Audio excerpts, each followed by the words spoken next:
शिव पुराण का 17वां अध्याय भाग 2 क्रिया तप और जप के योग से शिव योगी 3 प्रकार के होते हैं।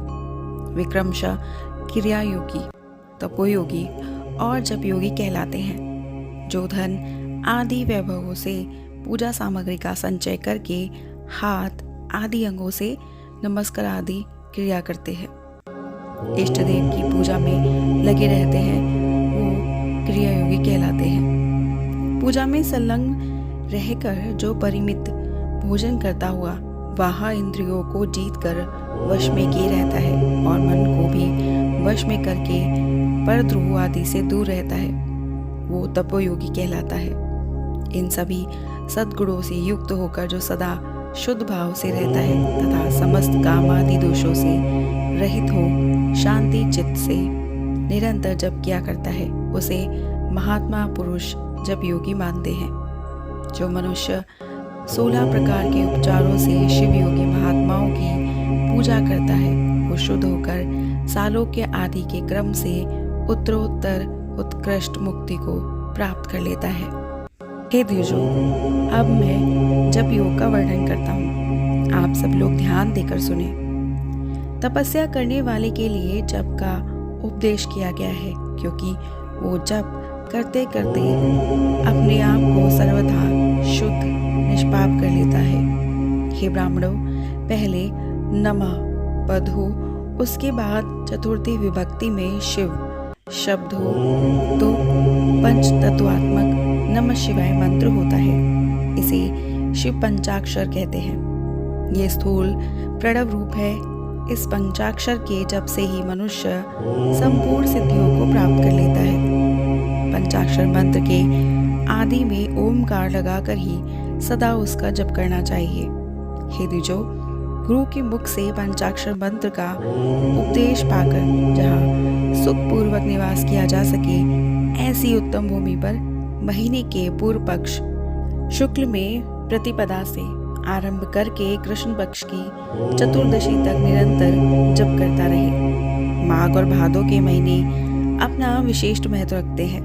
ये समय सब समयों में उत्तोत्तम माना गया है। साधक को चाहिए कि वह प्रतिदिन एक बार परिमित भोजन करे, मौन रहे, इंद्रियों को वश में रखे, अपने स्वामी एवं माता पिता की नित्य सेवा करे। इस नियम से रहकर जप करने वाला पुरुष 1000 जप से ही शुद्ध हो जाता है, अन्यथा वह ऋणी होता है। भगवान शिव का निरंतर चिंतन करते हुए पंचाक्षर मंत्र का 5 लाख जप करे। जप काल में इस प्रकार ध्यान करें। कल्याणदाता भगवान शिव कमल के आसन पर विराजमान है। उनका मस्तक श्री गंगा जी तथा चंद्रमा की कला से सुशोभित है। उनकी बाई जांघ पर आदिशक्ति भगवती उमा बैठी है। वहां खड़े हुए बड़े बड़े गण भगवान शिव की शोभा बढ़ा रहे हैं। महादेव जी अपने 4 हाथों में मृग मुद्रा, टंक तथा वर एवं अभय की मुद्राएं धारण किए हुए हैं। इस प्रकार सदा सब पर अनुग्रह करने वाले भगवान सदाशिव का बार बार स्मरण करते हुए हृदय अथवा सूर्यमंडल में पहले उनकी मानसिक पूजा करके फिर पूर्वाभिमुख हो पूर्वोक्त पंचाक्षरी विद्या का जप करे। उन दिनों साधक सदा शुद्ध कर्म ही करे। जप की समाप्ति के दिन कृष्ण पक्ष की चतुर्दशी को प्रातःकाल नित्य कर्म संपन्न करके शुद्ध एवं सुंदर स्थान में नियमों से युक्त होकर शुद्ध हृदय से पंचाक्षर मंत्र का 12,000 बार जप करें।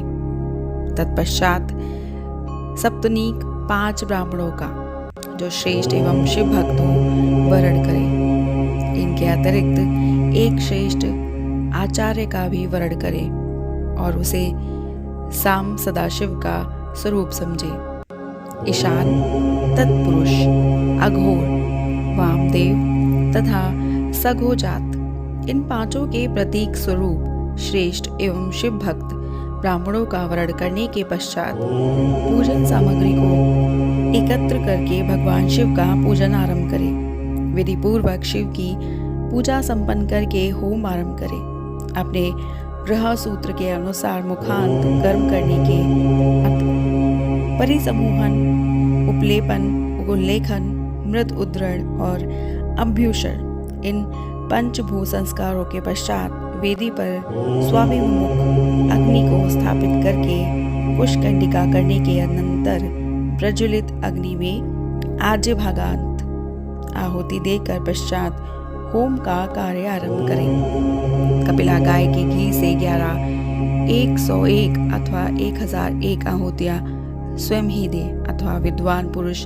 शिव भक्त ब्राह्मणों से 108 आहुतियां दिलाएं। होम कर्म समाप्त होने पर गुरु को दक्षिणा के रूप में गाय और बैल देने चाहिए।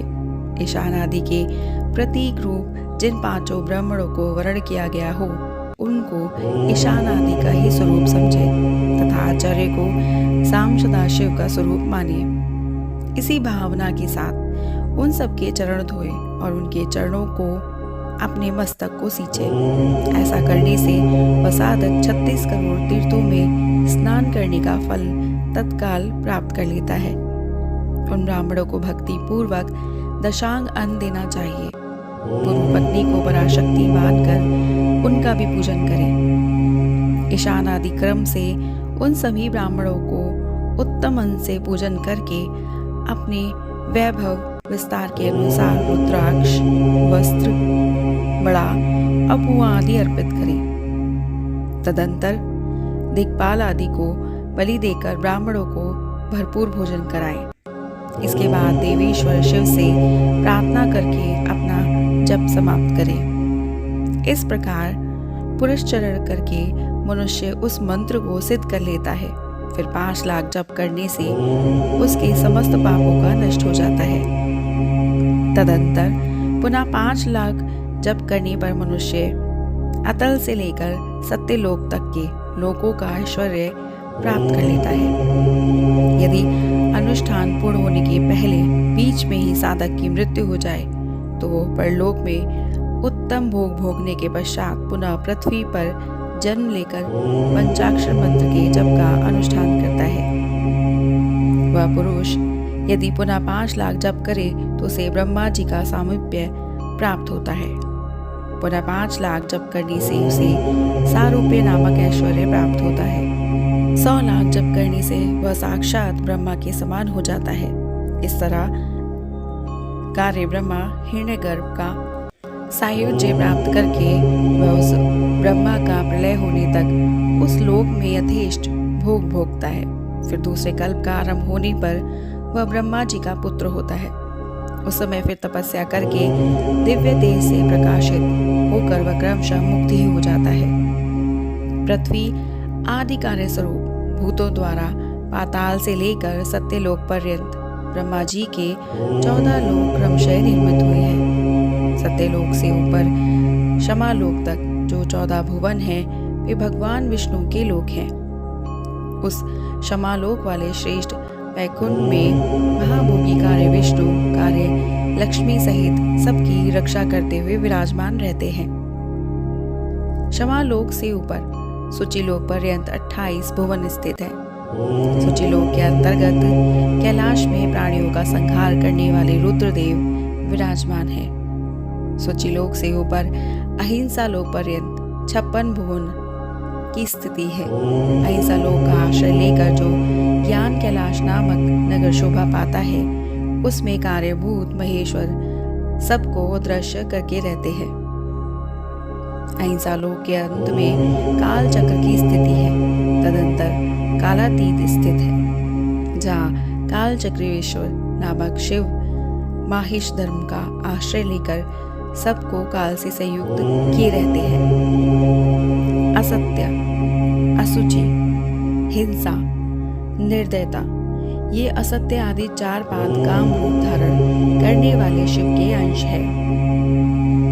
नास्तिक युक्त, लक्ष्मी, दुसंग, वेदबाहा, शब्द, क्रोध का संग, कृष्ण वर्ण ये महामहेश के रूप वाले हैं। यहाँ तक महेश्वर के विराट स्वरूप का वर्णन किया गया है। वहीं तक लोगों का तिरोधान अथवा लय होता है। उससे नीचे कर्मों का भोग है और उससे ऊपर ज्ञान का भोग। उसके नीचे कर्म माया है और उसके ऊपर ज्ञान माया। 17वें अध्याय के भाग 3 को सुनने के लिए सब्सक्राइब कीजिएगा हमारे YouTube channel voice of tales को, और इसकी कड़ी को क्रमशः सुनने के लिए जुड़े रहिएगा हमारे YouTube चैनल के साथ, और हमारी वीडियो को लाइक, शेयर, सब्सक्राइब करना मत भूलिएगा।